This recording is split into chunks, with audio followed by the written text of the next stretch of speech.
నమస్తే, welcome to Vennela news TV political voice. ఈరోజు కేంద్ర ప్రభుత్వం బడ్జెట్ విడుదల చేసింది. ఈ బడ్జెట్ లో భాగంగా ముఖ్యంగా అమరావతికి 15,000 కోట్ల రూపాయల నిధులు విడుదల చేస్తూ ఒక ఆశావహ సంకేతాలను ఇచ్చింది. మరి ఇలాంటి పరిస్థితుల్లో ఈ 15,000 కోట్లతో అమరావతి నిర్మాణం మొదలుకొని రాష్ట్ర అభివృద్ధి సాధ్యమవుతుందా కాదా, ఈ నిధులు సరిపోతాయా అసలు, దీంతో పాటు మిగతా రంగాలకు ఏ కేటాయింపులు ఎలా జరిగాయి, ఈ విషయాల మీద మనతో మాట్లాడేందుకు ఈరోజు సిపిఎం పార్టీ సత్యసాయి జిల్లా కార్యదర్శి ఇంతియాజ్ గారు మన వెన్నెల న్యూస్ స్టూడియోలో ఉన్నారు. మరి వారితో మాట్లాడే ప్రయత్నం చేద్దాం. అన్న నమస్తే. నమస్తే అన్న, ఈరోజు బడ్జెట్ చూసాం మనం. ఉదయం నుంచి కూడా అది ఒక హడావిడిగా ప్రహసనం లాగా కొనసాగుతా ఉంది. మరి ఈ బడ్జెట్ కేటాయింపు అనేటటువంటిది ముఖ్యంగా ఆంధ్రప్రదేశ్ కు ఎలాంటి సౌకర్యాలు కల్పించవచ్చు ఈ 15,000 కోట్ల రూపాయలతో? తర్వాత సిపిఎం పార్టీగా మీరు ఏం స్టాండ్ తీసుకుంటున్నారు దీనిపైన? ఇది మన సత్యసాయి జిల్లాతో పాటు అమరావతికి ఏ విధంగా ఉపయోగపడుతుంది, ఈ విషయాలన్నీ కూడా ఎక్స్ప్లెయిన్ చేయండి. ఈరోజు కేంద్ర ప్రభుత్వం 15,000 కోట్ల రూపాయలు అమరావతి ఏర్పాటుకు, దాంతోపాటు పరిశ్రమల అభివృద్ధి కోసం, వెనుకబడిన ప్రాంతాల అభివృద్ధి కోసం మొత్తం అన్నిటికీ కలిసి అది ఒక అక్షయపాత్ర అనే పద్ధతుల్లో 15,000 కోట్ల రూపాయలు ఇచ్చి చంద్రబాబు నాయుడు గారు హ్యాపీ అవుతున్నారు. అదేవిధంగా నరేంద్ర మోడీ హ్యాపీ అవుతున్నారు. 15,000 కోట్ల రూపాయలు అసాధ్యమైన అభివృద్ధికి మసిపూసి మారేడుగా అనే పద్ధతుల్లో ఈ బడ్జెట్ ఉంది. యాక్చువల్గా ఏదైతే మనకు రావాల్సిన రెవెన్యూ లోటు విభజన సందర్భంగా రెవెన్యూ లోటు 1,25,000 కోట్ల రూపాయలు రెవెన్యూ లోటు ఇవ్వాలి, హక్కుగా వచ్చేది. ఆ హక్కుగా వచ్చే విషయం మీద ప్రస్తావనే లేదు. చంద్రబాబు నాయుడు అడగడం లేదు, అదే కేంద్రం ఆలోచన చేయడం లేదు. ఇది హక్కు, ఆంధ్రప్రదేశ్ హక్కు. రెండవ విషయం, విభజన హామీలు ఉన్నాయి. ఈ విభజన హామీలు ప్రత్యేక హోదా, విశాఖ ఉక్కు, అదేవిధంగా కడప ఉక్కు, పోలవరానికి కేటాయింపులు అన్నీ బడ్జెట్ చూసినప్పుడు మహా ఆనందకరమైన బడ్జెట్ మాదిరిగా చూస్తున్నారు. అన్నిటికీ సహాయం చేస్తాం. వెనుకబడిన జిల్లాలు 7 జిల్లాలకు, అనంతపురం, ప్రకాశం, ఈ జిల్లాలన్నిటికీ సహాయం చేస్తాం. తర్వాత పరిశ్రమలకు సహాయం చేస్తాం. సహాయం పేరు మీద ఆనందింపజేస్తున్నారు ఆంధ్రప్రదేశ్లో. నిర్దిష్టంగా ఇదిగో ఈ 10 రూపాయలు ఇస్తామని చెప్పింది బడ్జెట్లో 15,000 కోట్ల రూపాయలు తప్ప ఇంకొకటి ఏమి చెప్పలేదు. నేను చెప్పేది ఏమంటే 12 సీట్లున్న నితీష్ కుమార్ గారికి 26,000 కోట్ల రూపాయలు వాళ్ళు సాధించుకున్నారు బీహార్లో. అదేవిధంగా మనకు 18 ఎంపీలుని సాధించింది 15,000 కోట్ల రూపాయలు. ఈ బార్గెనింగ్ కెపాసిటీ, నువ్వు బేరమాడే శక్తి ఎక్కడికి పోతా ఉంది అనేది ఈ ముఖ్యమంత్రి, ఈ చంద్రబాబు నాయుడును ముఖ్యమంత్రి చేసింది ఆంధ్రప్రదేశ్ ప్రజలు, బీజేపీ కాదు.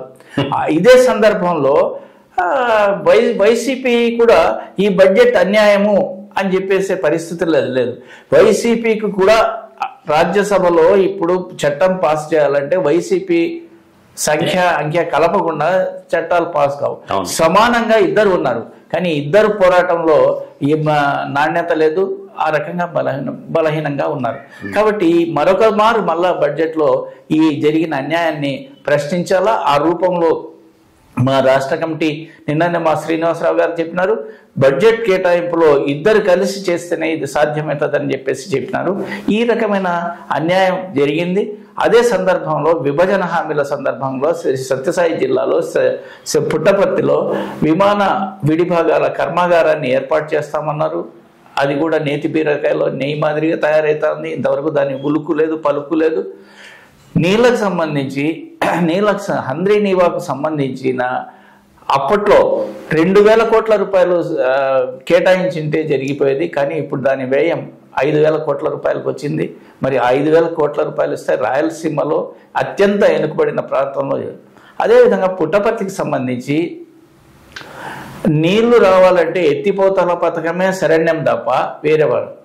గత ప్రభుత్వం దీనికి 500 కోట్లు శాంక్షన్ చేసి మెటీరియల్ అంతా చేయించింది. అమ్మడుగురు, ఓడిసి, నల్లమాడ, బుక్కపట్నం ప్రాంతాలకు నీటి కోసం. కానీ ఆ స్కీమ్ గురించి ప్రస్తావన లేదు, శాంక్షన్ లేదు. ఈ రకంగా దీంతో పాటు ఈరోజు భూసేకరణ, జిల్లాలో భూసేకరణ సుమారు 30 నుంచి 40 వేల ఎకరాల భూసేకరణ జరుగుతోంది. కొంత భూసేకరణ 15,000 ఎకరాల భూసేకరణ జరిగింది. ఈ భూసేకరణలో దాదాపుగా దళితులు 50 నుంచి 60% దళితులు ఉన్నారు. బీసీలు 30 నుంచి 30% ఉన్నారు. అదేవిధంగా 10% ఓసీలు ఉన్నారు. ఒక పర్టికులర్ కేసు తీసుకున్నప్పుడు నాసన్ బెల్ కంపెనీ గోరంట్ల మండలానికి సంబంధించి పాలసముద్రం దగ్గర 913 ఎకరాల 99 సెంట్లు భూమిని తీసుకోవడం జరిగింది. దీంట్లో 2,22,000 రూపాయలు దళితుల భూమికి 600 ఎకరాలకు కట్టారు. మిగతా భూమికి 5 లక్షలతో కట్టినారు. మిగతా భూమి ఇంకొక భూమికి 10 లక్షలతో నష్టపరిహారం చేసినాయి. ఒకటే నోటిఫికేషన్ కింద ఈ రకంగా రావడం అనేది చాలా హృదయ విదారకమని చెప్పేసి మేము దాదాపు 10 నెలల నుంచి నిర్మలా సీతారామన్ గారి కూడా కలిసిన తర్వాత పరిశీలనలోనే ఉంది, కానీ ఈ న్యాయం జరగలే. కాబట్టి భూమిని తప్పిచ్చేసేసి పేదలను కష్టజీవులను అంతా చెప్పడం వలసలకు మరో రూపంలో కృత్రిమంగా ప్రకృతి వలసలు జిల్లాలో ఉన్నాయి. ప్రకృతి వలసలతో పాటు కృత్రిమ వలసలు చేయడానికి ఎంత దారుణమైన విషయం అంటే చిలమత్తూరు మండలంలో లేపాక్షి నాలెడ్జ్ షాప్ కింద 8,844.04 ఎకరాల భూమిని వన్ టైం సెటిల్మెంట్ కింద 500 కోట్లకు బ్యాంకర్స్ అంతా అంగీకరిస్తారు. కొన్నదెంత 1672 కోట్లు. ఇంత దారుణమైన పరిస్థితి. ఈ ప్రభుత్వాలు వైఎస్ఆర్ వచ్చినప్పుడు లేపాక్షి నాలెడ్జ్ హబ్ గుర్తుకొస్తుంది. తెలుగుదేశం ప్రభుత్వం అధికారంలో వచ్చినప్పుడు ఏరువాక పేరు మీద వాళ్ళకి గుర్తుకొస్తుంది. ఈ అధికారంలో ఉన్నప్పుడు వీళ్ళెవరు కూడా మాట్లాడడం లేదు. ఆ రకంగా అంతకుముందు కూడా సైన్స్ సిటీ, తర్వాత సోలార్ ప్రాజెక్ట్స్ ఇవన్నీ కూడా ఉన్నాయి కదా. సైన్స్ సిటీ కోసం రాజశేఖర రెడ్డి గారు అప్పుడు దాన్ని ఏర్పాట్లు అదంతా చేసినప్పుడు మహా అద్భుతం, ఈ జిల్లా రూపురేఖలు మారిపోతాయి అన్నారు. కానీ ఇప్పుడు భూములన్నీ అమ్ముకున్నారు, దాని మీద ఏమి అభివృద్ధి లేదు. సోలార్కు సంబంధించి ఎన్పీకుంట మండలంలో సోలార్కు సంబంధించిన భూమిని సేకరించినారు. సుమారు 18,000 ఎకరాలు సేకరించినారు. నష్టపరిహారం అంతో ఎంతో కట్టించినారే తప్ప మొత్తం ఇప్పటికీ R&R ప్యాకేజ్ కట్టిలేదు. నిర్వాసితులకు ఏ రకమైన హామీ ఇవ్వడం లేదు. వాళ్లకు సంవత్సర ఆదాయం ఈ R&R ప్యాకేజీ కింద ఏమి హామీలు ఇచ్చారన్న అప్పట్లో గవర్నమెంట్? R&R ప్యాకేజ్ అనేది భూమి నష్టపరిహారం కాకుండా వాళ్లకు ఇప్పుడున్న జీవో ప్రకారం 10,50,000 ఇవ్వాలా. లేకపోతే అది ఇవ్వకపోతే ఆ సంస్థలో ఉద్యోగం ఇవ్వాలా, పునరావాసం పునరావాసం ఇవ్వాలి. ఇది అసలు ఊసే ఎత్తడంలే. మేము రిప్రజెంటేషన్స్ మీద రిప్రజెంటేషన్స్ ఇస్తున్నాం. ఆ రకంగా ఇప్పుడు మళ్ళా ముదిగుబ్బలో తాడిమరిలో 30,000 ఎకరాలు సేకరిస్తామంటున్నారు. మన ఇది కనగానపల్లి మండలంలో భూసేకరణ జరిగింది. దాంట్లో ఒక పర్టికులర్ కేసు చూసినప్పుడు 30,000 నలుగురు దళితులకు ఇచ్చినారు, 3,70,000 వేరే వాళ్ళకి ఇచ్చినారు. ఇది ఈ డిస్క్రిమినేషన్ అధికారులు ఎందుకు ఆలోచన చేయడం లేదో ఏమో అనేది మాకున్న సందేహం. ఆ రకంగా పరిగిలో SCZ కింద దాదాపుగా 2,700 ఎకరాలు సేకరించినారు. ఇప్పటికీ వెనక్కు 2013 భూసేకరణ చట్టం ప్రకారం 10 సంవత్సరాలు దాటితే అభివృద్ధి చేయకపోతే రైతులకు వెనక్కి ఇచ్చేసేయాలి భూమి అంతా. మరి చట్టం వరకు ఒక ఇటుక కూడా కంపెనీలకు ఇటుక కూడా రాలే. అందుకని ఈ రోజు రైతులు, పేద రైతులు, చిన్న సన్నకారు రైతులు చాలా ఆందోళనగా ఉన్నారు. దీంతో పాటు ఇప్పుడు రాబోయే కాలంలో ఆ మోటార్కు మీటర్లు బిగిస్తే ఆ ఉరితాడు తెచ్చి బిగించడం తప్ప ఇంకోటి. అందుకని మేము చెప్పేది ల్యాండ్ టైటిలింగ్ యాక్ట్ను ఈ ప్రభుత్వం రద్దు చేయడం మంచిదే. అయితే ఇదే సందర్భంలో ఈ ల్యాండ్ టైటిలింగ్ యాక్ట్ నీతి ఆయోగ్ ప్రవేశపెట్టి ప్రతిపాదన చేసినప్పుడు ఆమోదించేటప్పుడు ఈ తెలుగుదేశం ప్రభుత్వంలో పయ్యావుల కేశవ్ గారు నేకుడుగా మేము బలపరుస్తున్నాం దీన్ని అని చెప్పినారు. కాబట్టి ల్యాండ్ టైటిలింగ్ యాక్ట్ సంపూర్ణంగా రద్దు చేయాలా, ఆ రకమైన నిర్ణయం తీసుకోవడం రాష్ట్ర ప్రభుత్వాన్ని హర్షించదగ్గ విషయం. అన్న, పార్నపల్లి దగ్గర ప్రాజెక్టుకు సంబంధించి దళితుల సమస్య కూడా చాలా తీవ్రంగా ఉన్నట్లుంది. దీనికి సంబంధించి మీ డిమాండ్స్? ఆ పార్నపల్లికి సంబంధించిన మునక ప్రాంతాల్లో దాదాపుగా అందరికీ నష్టపరిహారం కట్టించినారు, R&R ప్యాకేజ్ కట్టించినారు. కానీ 140 మంది దళిత కుటుంబాలు అక్కడ కొద్ది దూరంలో వచ్చి RDT వాళ్ళు వాళ్ళకి నివాస ప్రాంత పునరావాస ఇళ్ళు కట్టించినారు. 140 మందికి ఈ రోజు వరకు నష్టపరిహారం ఇవ్వలే. R&R ప్యాకేజ్ సరే ఎన్ని సంవత్సరాల నుంచి? దాదాపుగా ఇది 25-26 సంవత్సరాల నుంచి ఇవ్వాలి. 25 ఏళ్ల నుంచి ఇది మేము ప్రశ్నిస్తున్నాం. 40 మందికి ఇప్పుడు తెచ్చి RDO ఆఫీస్ లో పెట్టినారు. వాళ్ళ రైతులు మాకు ఇస్తే అందరికి ఇవ్వండి, లేకపోతే లేదని చెప్పేసి 140 మంది. అందుకని ఇట్లాంటి ఇష్యూస్ ఉన్నాయి. దీనిల పట్ల మేము రేపు సోమవారం జిల్లా కలెక్టర్ గారికి చెప్పేసేసి దీని మీద ఈ ఇష్యూస్ పరిష్కారం కోసం దీర్ఘకాలిక పోరాటాన్ని ఈ జిల్లాలో చేయాలని చెప్పి ఈ సందర్భంగా మీడియాకు తెలియజేస్తుంది.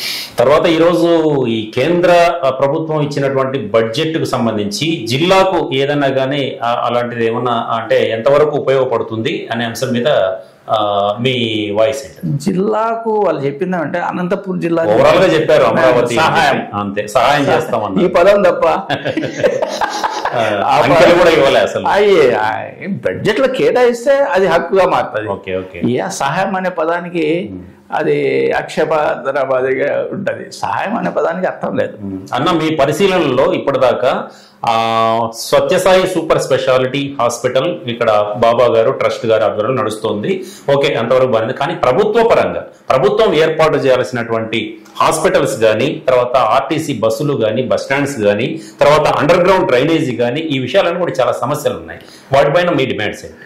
ఈరోజు సూపర్ స్పెషాలిటీ హాస్పిటల్ పేదలకు ఒక వరంగా ఉంది. దాన్ని మేము ఈ ట్రస్ట్ చేస్తున్న ప్రయత్నాలను, కృషిని మనస్పూర్వకంగా సంపూర్ణంగా అభినందిస్తున్నాం. దాంతోపాటు అట్ ది సేమ్ టైం వాళ్ళకున్న ఇబ్బందులలో ప్రభుత్వ ఆసుపత్రి, ప్రభుత్వ 100 పడకల ప్రభుత్వ ఆసుపత్రిని వేస్తే గానీ ఈ తక్షణం యాక్సిడెంట్ కేసులను అడ్మిట్ చేసుకోవడం, వాటిని అత్యవసర సేవల కింద చేయాలి. అందుకని తక్షణం 100 పడకల జిల్లా కేంద్రంలో ఆటోమేటిక్ గా వస్తుంది, విభజన తర్వాత దాన్ని ఏర్పాటు చేయాలా. ఇదే సందర్భంలో డ్రైనేజ్కి సంబంధించి, అండర్ డ్రైనేజ్ సంబంధించి పుట్టపర్తిలో ఇంకా చేయాలి. ఈ రోజు అసెంబ్లీలో కూడా సింధూరారెడ్డి గారు మాట్లాడారు. చాలా సంతోషమైన విషయం. ఇదే సందర్భంలో మేము చెప్పేది ఏమంటే, ఇక్కడ ఒక్క యూనివర్సిటీ లేదు, ఒక యూనివర్సిటీ కూడా లేదు. సాయిబాబా గారి యూనివర్సిటీ తప్ప ఇంకా ఏది లేదు. అందుకని ప్రభుత్వం డిగ్రీ కాలేజ్ కూడా వాటిని అన్నింటినీ కూడా ఏర్పాటు చేయాలా. ప్రధానంగా చిత్రావతి నది, జిల్లా కేంద్రంలో ప్రవహిస్తున్న చిత్రావతి నది కబ్జాలకు గురి అవుతుంది. సుప్రీంకోర్టు ఇప్పటికే 2 సార్లు తీర్పు ఇచ్చింది. మరి రెవెన్యూ అధికారులు పట్టించుకోవడంలా జిల్లా కేంద్రంలో ఉన్న మొత్తం ల్యాండ్స్ అన్ని కూడా, DC ల్యాండ్స్ అన్ని కూడా కబ్జా గురి అయిపోతున్నాయి. బొగ్గుల రామకృష్ణ అని 2 ఎకరాల్లో స్విమ్మింగ్ పూల్ కట్టాడు. 2 ఎకరాలు దాన్ని ఎన్నిసార్లు చెప్పినా అధికారులు పట్టించుకోవడంలే. తర్వాత ల్యాండ్ ను కూడా కబ్జా చేసుకుంటున్నాడు. అందుకని ఇవన్నీ కూడా గవర్నమెంట్ ల్యాండ్సే, అన్ని గవర్నమెంట్ ల్యాండ్సే. కాబట్టి ఈ ల్యాండ్స్ మీద మేము కోరేది ఏమంటే, జిల్లా కలెక్టర్ను, లోకల్ MRO గారిను ఆ DC ల్యాండ్ లో ఒక నోటీస్ బోర్డు వేసి హెచ్చరిక కింద ఈ సర్వే నంబర్లో ఇంత విస్తీర్ణంలో ఇది ప్రభుత్వ భూమి అని పెట్టమని అడుగుతున్నాం. దీన్ని ఎవరు పెడితే ఎవరు కబ్జా చేయడానికి సాహసించారు అని ఇప్పటికైనా కానీ అవి చేయాలా.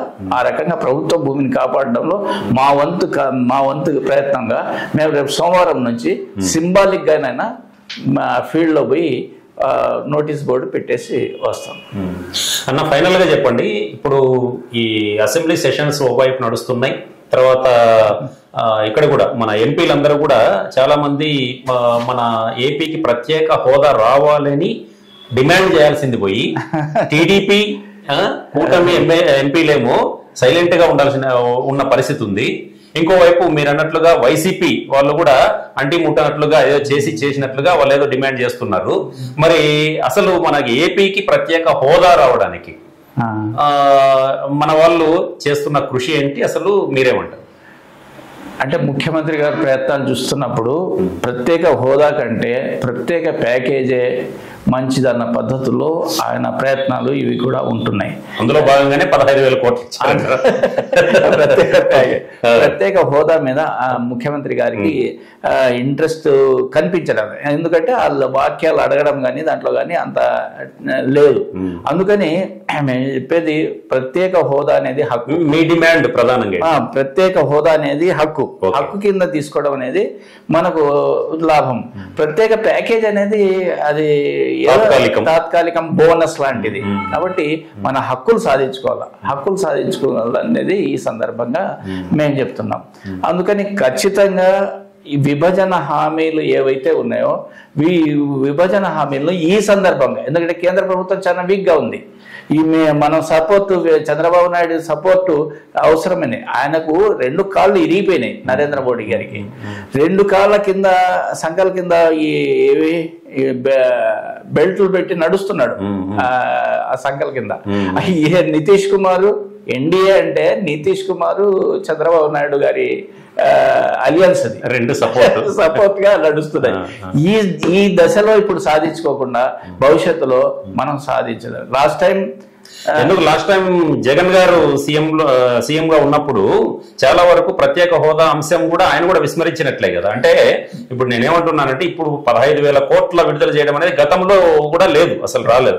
అదే ఇది కొంత ఆశా పరిణామమే అయినప్పటికీ గతంలో జగన్ గారు కూడా అదే పొరపాటు చేశారు కదా. జగన్ గారు పొరపాటు కాదు, జగన్ గారు చేసి 4 అవకాశాలు వచ్చినాయి జగన్ గారికి. 22 ఎంపీ సీట్లు ఉన్నప్పుడు 4 రాష్ట్రపతి ఎన్నికల్లో జగన్ గారి ఓటింగ్ లేకపోతే రాష్ట్రపతి గెలవడు. ఉపరాష్ట్రపతి ఎన్నికల్లో అదే విధంగా union public service commission amendment act కు ఈయన సహకారం లేకపోతే జరగదు. అదే విధంగా సిఏఏ బిల్ వచ్చినప్పుడు దానికి అందుకని ఈ 4 సదావకాశాల్లో ఉపయోగించుకుని రాష్ట్రానికి కావాల్సిన వనరులను ట్యాప్ చేయడంలో ఈజీ అయ్యేది కూడా. అందుకని వీళ్ళకు ధైర్యం లేదు. వీళ్ళకి ఎంతసేపు ఆ కేసులు ఉన్నాయి, ఈ కేసులు ఉన్నాయి. కేసులు అంటే కేసులు అరవింద్ కేజ్రీవాల్ కేసులు ఫేస్ చేస్తున్నాడు కదా. ఇప్పుడు సోరెన్ కేసులు ఫేస్ చేస్తున్నాడు. ఇప్పుడు ఈ దేశం కోసము జైలుకు మౌలానా అబ్దుల్ కలాం ఆజాద్ 13 సంవత్సరాలు పోయినాడు, జవహర్లాల్ నెహ్రూ 11 సంవత్సరాలు పోయినాడు.